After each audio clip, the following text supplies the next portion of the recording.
빌립보서 4장입니다. 빌립보서 4장 10절부터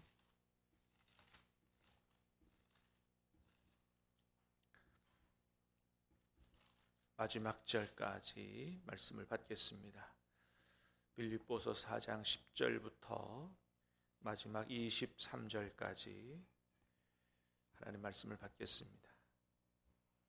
내가 주 안에서 크게 기뻐함은 너희가 나를 생각하던 것이 이제 다시 싹이 나매니 너희가 또한 이를 위하여 생각은 하였으나 기회가 없었느니라.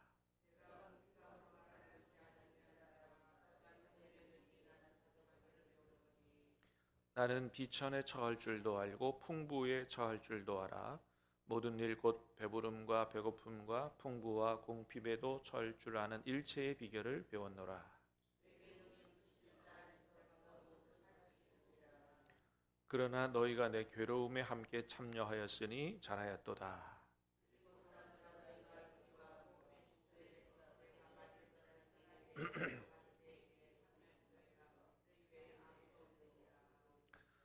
데살로니가에 있을 때에도 너희가 한두 번뿐 아니라 두 번이나 한 번뿐 아니라 두 번이나 나의 쓸 것을 보내었도다.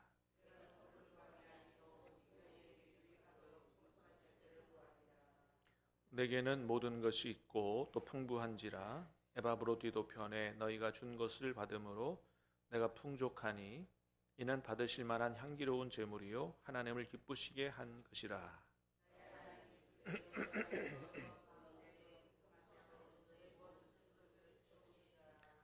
하나님 곧 우리 아버지께 세세 무궁하도록 영광을 돌릴지어다. 아멘.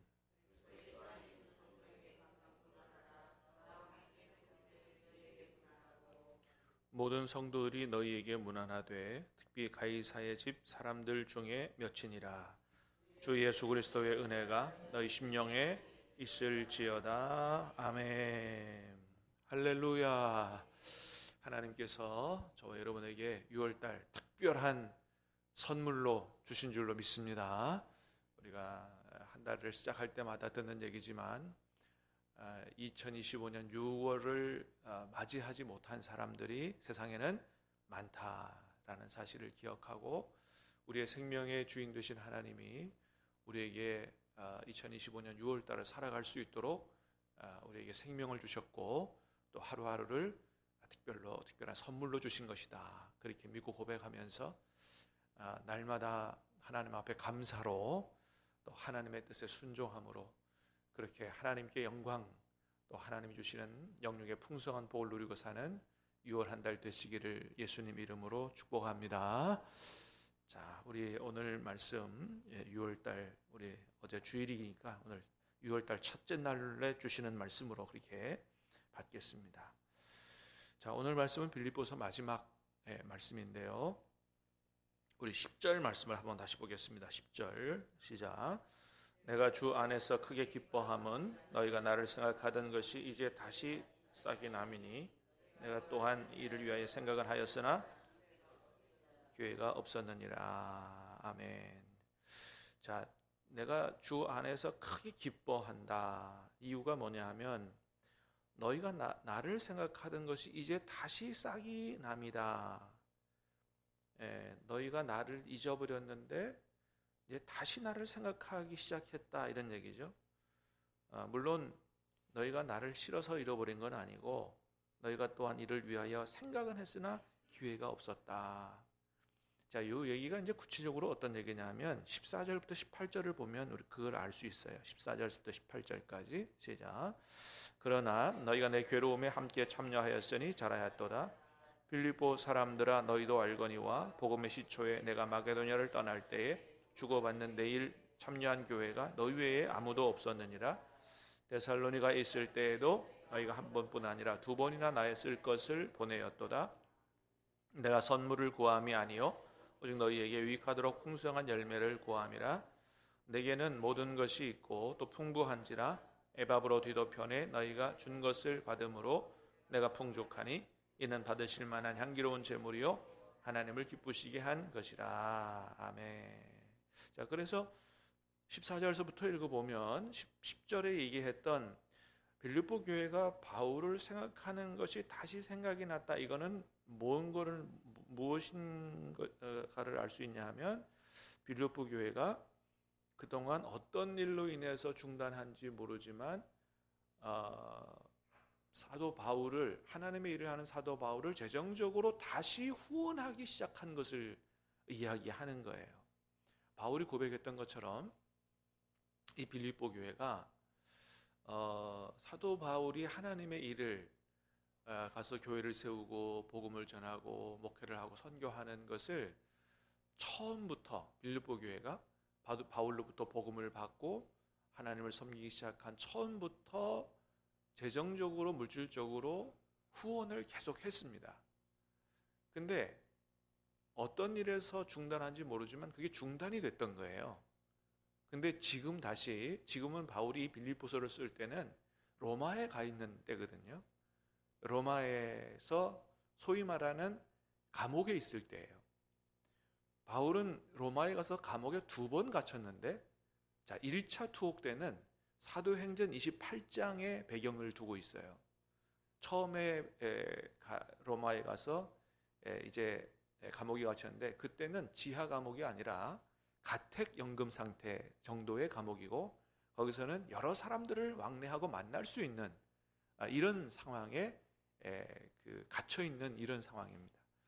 이제 두 번째는 순교당하기 직전에 감옥인데 디모데 후서를 배경으로 하는, 그거는 지하 감옥을 이야기하는데, 지금은 요 빌립보서를 쓸 때는 1차 투옥 때라고 그렇게 봅니다. 그래서 로마 감옥에 갇혀 있으면서 옥중서신 에베소서, 빌립보서, 빌레몬서, 에필, 골로새서 요 책을 쓸 때가, 이 빌립보서를 쓸 때가 로마에 갇혀 있는 그런 때거든요. 자, 이럴 때 빌립보 교회가 자신을 물질적 재정적으로 돕는 일을 다시 시작을 하게 된 거예요. 그래서 누구 편에 바울에게 쓸 돈을 보내냐 하면 에바브로 편에 그렇게 헌금을 해서 바울에게 보낸 것입니다. 자, 그러면서 하는 얘기가 그거예요. 너희가 나를 후원하는 것이 참 기쁘고 감사하고 즐겁다 사실. 그러나 꼭 그것 때문만은 아니다. 그것 때문만은 아니다. 라고 하면서 무슨 말을 하냐 하면, 자, 11절서부터 13절 보겠습니다. 시작. 내가 궁핍함으로 말하는 것이 아니니라. 너 또한 형편에든지 나는 자족하기를 배웠노니 나는 비천에 처할 줄도 알고 풍부에 처할 줄도 알아. 모든 일 곧 배부름과 배고픔과 풍부와 궁핍에도 처할 줄 아는 일치의 비결을 배웠노라. 내게 능력 주시는 자 안에서 내가 모든 것을 할 수 있느니라. 아멘. 사도 바울이 한마디로 말하면 그런 거예요. 내게 능력 주시는 자 안에서 내가 모든 것을 할 수 있기 때문이다. 그런 겁니다. 여러분, 이 말씀을 우리 한국교회 성도들 중에 안 좋아하는 사람이 없어요. 다 좋아합니다. 근데 어떤 의미로 좋아하느냐? 그 말 그대로 그 의미로 좋아하는 거예요. 뭐예요? 내게 능력 주시는 자 안에서 내가 모든 것을 할 수 있다라고 하는 그 희망을 가지고, 자, 근데 요 말씀이 원래 본 의미는 어떤 의미예요? 요건 우리가 생각하고 우리 삶에 적용하는 그런 의미만은 아니고, 본래의 의미는 뭐냐 하면 그 위에 있는 11절, 12절의 말씀의 의미예요. 나는 어떤 형편에든지 자족하기를 배웠다는 거예요. 비천에 처할 줄도 알고 풍부에 처할 줄도 알고 배부름과 배고픔, 풍부, 궁핍에 처할 줄 아는 일체의 비결을 배웠다. 그 일체의 비결이 뭐냐? 주님께서 내게 능력을 주시기 때문에, 그렇기 때문에 내가 하나님의 일을 하다가 풍부할 때도 있었지만 궁핍할 때도 있었더라. 비천에 처할 때도 있었다. 근데 내가 그렇게 생활고를 겪고 어렵다고 해서 하나님의 일을 못하겠다고 그러고 그만둔 게 아니고, 나는 여전히 하나님의 일을 한다. 이유가 뭐냐? 주님이 내게 그것을 감당할 수 있는, 그것을 견뎌낼 수 있는 능력을 주셨기 때문에, 할렐루야, 그것을 감당할 수 있다, 그것을 견뎌낼 수 있다라는 의미가 바로 내게 능력 주시는 자 안에서 내가 모든 일을 할 수 있다는 의미예요. 근데 우리가 모든 일을 할 수 있다고 번역하니까 그냥 우리 생각에 주님이 능력 주시면 내가 모든 걸 할 수 있습니다, 이런 의미로 생각하거든요. 물론 성경 전체의 의미로 틀린 말은 아니에요. 여러분, 실제로 주님이 우리에게 능력 주시면 어떤 일도 하게 될 줄로 믿습니다. 예수님이 다른 성경에는 나를 믿는 자는 내가 한 일보다 더 큰 일도 하게 될 거라고 말씀하셨거든요. 여러분, 하나님이 우리에게 지혜 주실 줄로 믿습니다. 능력도 주실 줄로 믿습니다. 예, 그렇습니다. 그러면 사회에서 여러분이 직장에서든지 다른 사람들이 할 수 없는 그런 영광과 지혜와 능력 가지고 더 탁월하게 일도 잘 감당할 수가 있는 거예요. 자, 그런데 오늘 바울의 말은 뭐라고요? 여기서 하는 것은, 한다는 얘기는 견뎌낼 수 있다, 감당할 수 있다. 어떠한 어려움이 와도 나는 감당하고 견뎌낼 수 있는 능력이 내게 있는데 주님이 주신 것이다 라는 의미예요. 여러분, 6월 한 달 살면서 우리의 삶에 우리가 생각하지 못한 어떤 어려운 일들이 펼쳐질지 몰라요. 앞으로 그런 일들이 하나도 없고 그냥 꽃길만 걸어가면 얼마나 좋겠어요? 근데 인생은 절대 그렇지 않고, 또 주님도 우리에게 꽃길만 주시고 싶어 할 마음이 전혀 없으십니다. 왜요? 그런 고난의 길이, 어려움의 길이 때로는 주님 안에서 합력하여 선을 이루고 우리를 더 영적으로 성장하고 성숙하게 하는 주님의 계획이 안에 있기 때문에 그렇습니다. 그러므로 사랑하는 여러분, 우리의 가정이나 직장이나 사업장에 어떠한 어려움이 일어난다 할지라도 너무 염려, 좌절, 절망하지 말고, 여러분, 우리 안에서 우리에게 능력을 주셔서 견뎌내게 하고 감당하게 하시는 주님의 능력을 힘입고 여러분 승리할 수 있기를 주님의 이름으로 축복합니다. 오히려 한 단계 우리의 영적 성장과 성숙이 더 복되게 일어나는 그런 계기가 될 줄로 믿습니다. 그렇습니다. 자, 그런데 이제 그 빌립보 교회는 어쨌든 무슨 일인지 중단하는, 재정적으로 후원하는 걸 중단했지만 다시 바울이 감옥에 갇히고 어렵다는 소식을 듣자 다시 재정적으로 후원하기 시작했는데, 그 한결같은 이 빌립보 교회는 복음의 시초부터 바울을 만날 때부터 시작해서 바울이 다른 지역에 가서 데살로니가 쪽에 가서 전도할 때도 2번이나 쓸 것을 보내고, 또 그 마게도냐 지방을 떠날 때도 또 선교 헌금을 보내고, 그렇게 했어요. 자, 이런 부분에 대해서 굉장히 감사하고 칭찬을 해요. 사실 빌립보서를 쓴 이유 중에 하나도 빌립보 교회의 한결같은 사랑과 후원에 대한 감사의 목적으로 빌립보서를 써서 보냈거든요. 자, 그러면서 이런 얘기를 합니다. 18절 19절을 다시 한번 보겠습니다. 18절 19절 시작. 내게는 모든 것이 있고 또 풍부한지라 에바브로디도 편에 너희가 준 것을 받음으로 내가 풍족하니 이는 받으실 만한 향기로운 제물이요 하나님을 기쁘시게 한 것이라. 나의 하나님이 그리스도 예수 안에서 너희 모든 쓸 것을 채우시리라. 아멘.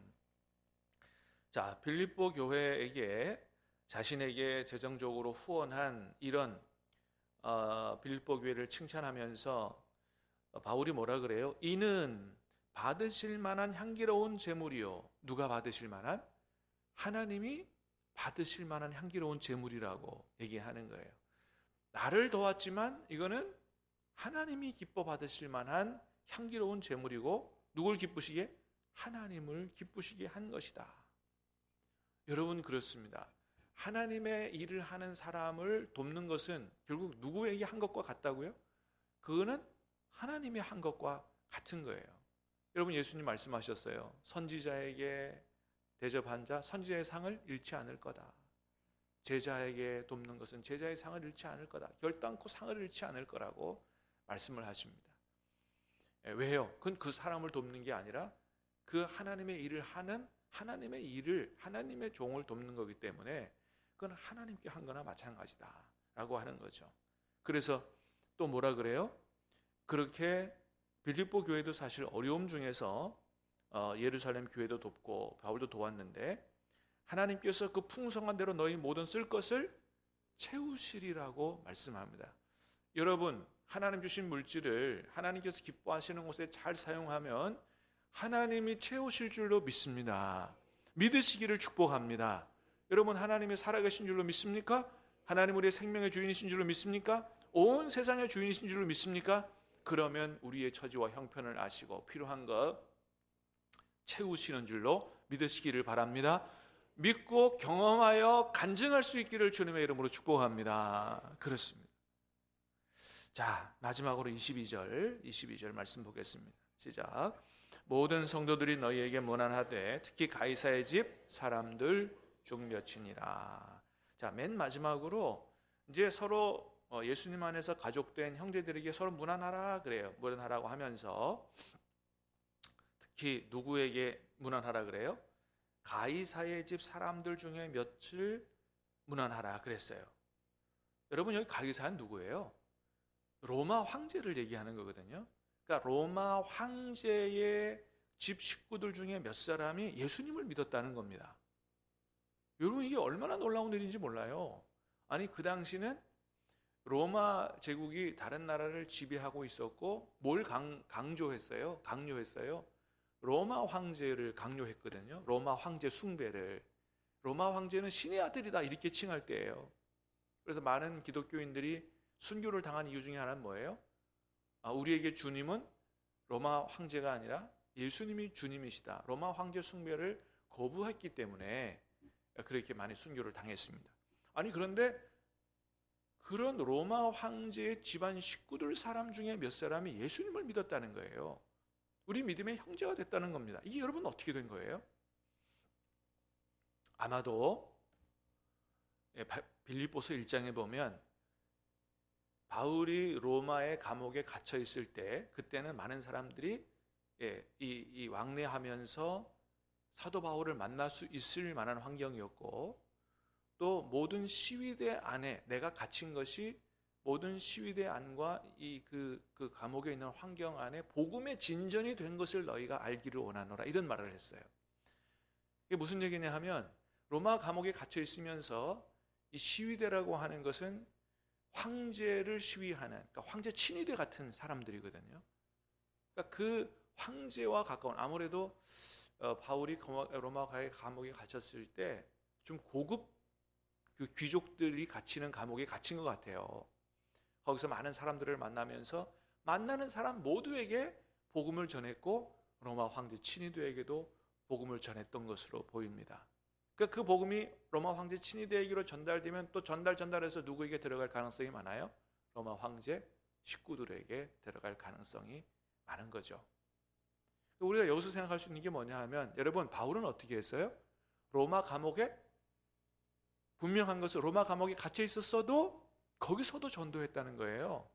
거기서도 복음의 진전이 됐다. 내가 갇힌 게 로마 사람들을 만나서 복음 전하는 복음의 진전이 됐다고 하는 겁니다. 여러분, 어제도 우리가 말씀드렸던 것처럼 정말로 예수님이 메시아인 줄 확신하는 사람, 예수님을 만나본 사람은 어때요? 어디서든지 전도 안 할 수 없다는 사실을 바울의 삶을 통해서 보게 됩니다.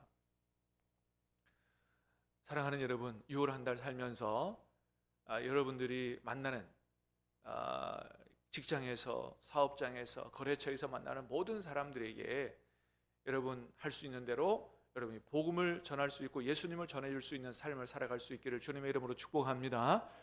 그 중에는 우리가 생각할 때 절대로 믿지 않을 것 같다는 사람도 믿게 되는 것을 경험하는 놀라운 역사가 있게 되기를 축복합니다. 로마 황제 사람들은 처음에 겉으로 볼 때는 절대 믿을 수 없는 사람들이었어요. 그런데 그 사람들도 복음을 받더니 예수님을 믿게 돼서 믿음의 한 형제가 되더라 라고 하는 것입니다.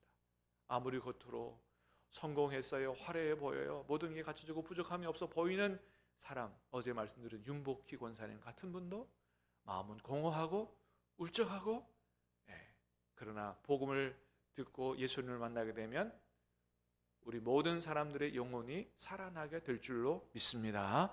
이런 복음의 확신을 가지고 이 복음의 축복을 가지고 겉으로는 말 못하지만 속으로는 당신 나 만난 거 축복인 줄 알아요. 자신 있고 당당하게 복음 전하는 6월 한 달, 주님 기쁘시게 하는 한 달 될 수 있기를 예수님의 이름으로 축복합니다. 기도하겠습니다.